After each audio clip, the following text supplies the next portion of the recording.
Good morning.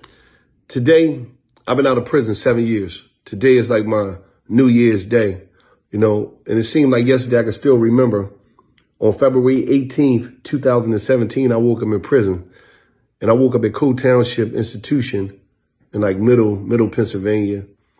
And to be honest with y'all, I was scared. I was scared as shit. I was just so scared because I was like, oh my God, today they let me go home. I'm talking about that was the scariest day of my time in prison. The day that they was like, it's time for you to go home because you got to sit back and think about all the phone calls, all the letters, all the visits where you told your family members or whoever that you're a different person.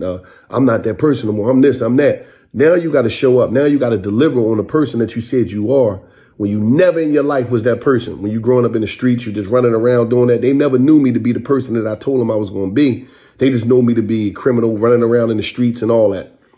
So, it was like, I remember just like being nervous, leaving my cell, going down to the ID room, the intake room to get my property, to get my identification, my birth certificate, my social security card, the money I had on my books or whatever. And then your clothes be there that your people see that you can wear. I'm trying to put my clothes on. I'm in a cage.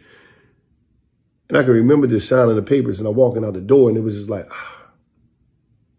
it was just scary. My sister Teeth was there. Shout out to T Murder. She was there coming to get me.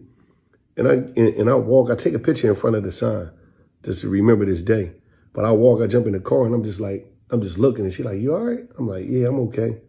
But at the same time, I'm scared to death because I never was this person that I claimed to be, that I say I became. And then it's nothing to challenge me to see if I'm really that person no more. So a lot of times when people come out of prison, you be wondering why they just be it'd be a lot on their mind. And you got to be patient with them if you got a family member because you be scared to death. Because it's like, okay, I got to be this person now that I never was. Okay, let me figure out how I could be this person. And then what happened when the challenges come my way, the challenge if I am that person. Wherever the homies come, they trying to put you on to the block, put you on to this, put you on to that. And you like, what do I do? I'm going to get a job? I never had a job a day in my life. How do you move? You're just thinking about how to move. So I was just so scared and I was paranoid. I'm telling you, I was like, damn.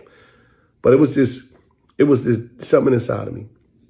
It was something inside of me said, I gotta turn it up and I gotta be that. And then coming in the house that day, seeing my grandma, seeing my mom, seeing my nieces, my nephews, it was just like, man, what you gonna do?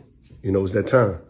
And it was temptations during my journey. I remember I used to walk down Broad Street. If you from Philly, you know that. I walk from South Street on Broad Street all the way to Broad and Allegheny.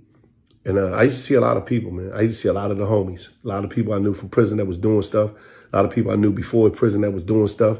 And, it was I always had access to go back to be a criminal, but it was like, nah, this shit over here is way better. I ain't got to worry about all this other stuff. And it was like, it was scary. But from where I came, from that day I walked out of prison to now, 7 days later, is a blessing because no time in my life have I ever stayed out of a cell more than a year. I never made a year. So for me to be out here 7 years, for me to be doing what I'm doing is a blessing. I want to thank everybody out there that played a part in